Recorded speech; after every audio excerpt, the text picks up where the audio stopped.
Welcome everybody to Forza Horizon 4, and today we're taking a look at the 2018 Jaguar I-Pace. Now this has been in production since 2018 and is Jaguar's first all-electric vehicle.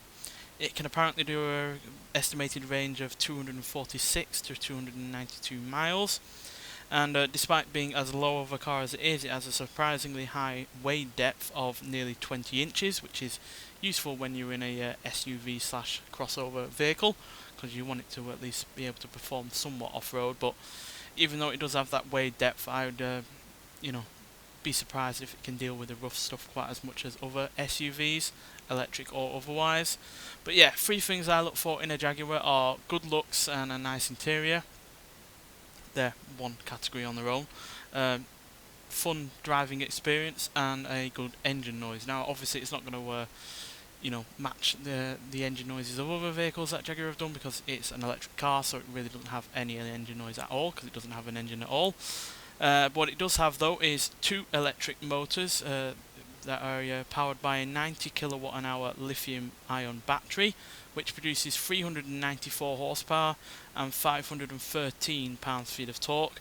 Now that power and torque is split evenly between those two motors, so one is at the front and one is at the rear. So it now has all-wheel drive, just like an F-Pace for instance, which this car is quite similar to in terms of its power and capabilities. And on the looks front, I think this looks really rather nice. Actually, I do actually think it looks better than the F-Pace. And from the front, side and rear, which Jaguar usually get a car right in terms of how it looks. Interior wise, it's also really nice as well. It's not traditional Jaguar, you're not got festoons of wood and whatever else, but it's still really nicely appointed, and plenty of gadgetry and space and light and air going on to make it a really nice place to be in. I certainly prefer it to the look of a Tesla on the outside and on the inside, because it doesn't have some giant screen in the middle of the car that just dominates the interior and looks really rather stupid, to be honest. It looks like an iPad has been nailed to the dashboard. So it looks better inside and out than a Tesla, and it's also still really rather practical as well, because obviously you don't have an engine up the front. You actually have a little bit of boot space up front. You can easily get a bag or two in there. But it's actually really rather cavernous in the rear, not just in terms of leg room, as you can see, plenty of room up there, but also in terms of the boot as well. That rivals pretty much any car I can think of that is in this kind of category, SUV or estate wise. So that's a pretty roomy interior there. Unfortunately, by accident, it doesn't have any more than 5 seats, which, when you consider the size of this car, it would have been preferable to have more than 5 seats, to be honest. But then again, it's got a coupe rear end, so coupe slash hatchback rear end, so it probably wouldn't have been all that practical. But let's nonetheless get out onto the open road and see if it matches my other category of being a fun car to drive. So the big question is this a fun car to drive? Well, it is and it isn't. In some regards it really is fun to drive. In terms of acceleration it certainly is, because being electric, it's got instantaneous power and torque on the go, meaning 0 to 60 is dealt with in a pretty swift 4.5 seconds, 0 to 100 is dealt with in 13 seconds, but because it is electronically limited at the top end, it only has a top speed of around 130.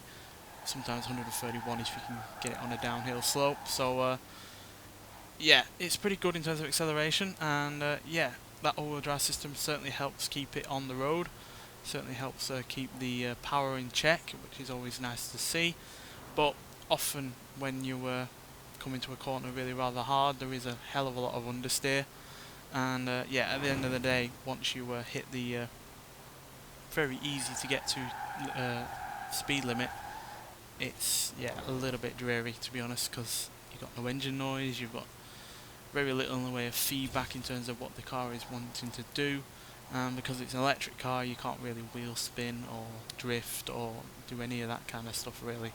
And in real life as well, your handbrake is an electronic button, not a traditional handbrake. So you're gonna not really be able to have fun with that either. But that said, it does have the F-Pace S licked in terms of horsepower and torque. It's got 14 extra horsepower than the F-Pace and 181 pounds-feet of torque more as well, which is, yeah, hardly an insignificant amount of extra horsepower and torque. But unfortunately, it's pretty much wasted in the fact that it weighs 853 pounds more. So yeah, 4,868 pounds for this. So yeah, that is a quite a hefty amount of extra weight, and that's purely because of how many batteries and the like that you have to put in this car, which generally come out more than a traditional engine, which is a bit of a shame. And then obviously you've got the 2 electric motors on top of that, which again adds more weight. So yeah, if they'd have kept the weight down, then this would have been a lot quicker. But yeah, not even having 400 horsepower in a car that weighs nearly 5,000 pounds doesn't really help. And yeah, but in terms of handling and braking, it's not actually any significantly worse than the F-Pace. In fact, its handling is pretty much bang on to the F-Pace, and the braking is only slightly worse, but because obviously you're limited to a lower top speed, you can stop a hell of a lot quicker. So yeah, it's a bit of a hit and miss kind of car. I love the way it looks. It's got a hell of a lot of good interior space. It looks good on the interior as well. And yeah, in terms of an electric vehicle, it's decently quick, but there's just very little in the way of excitement on the go. And yeah, when you couple that with the fact that it's got no engine noise, yeah, it's got really nothing exciting going for it. As you can see, we're already at the top of the limit there in terms of speed. So yeah, when you're at this kind of speed and you've got no more oomph to go, then what else do you have? You have no engine noise, you have very little in the way of fun abilities to handle, because yeah, it weighs so much, so it's not the most competent for the corners. And yeah, one of the big selling points with a Jaguar is a good sounding engine. The F-Pace has a glorious sounding supercharged V6, and then obviously they've made some of the best V8s ever. So yeah, it's a solid car. I'm sure in terms of everyday kind of car to use on an everyday basis, it's going to be a cracking car to use. But yeah, in terms of being a sports SUV, sports utilitarian vehicle, it gets utilitarian right in terms of, you know, being a practical car that can go through a hell of a lot of water and may well have some off-road ability. But in terms of the sport element, then yeah, outside of its acceleration, it's a little bit underwhelming, to be honest, which, like I said, it's a shame, because the F-Pace is one of my favourite SUVs on this game. But this sadly does not beat it in terms of just pure excitement and fun.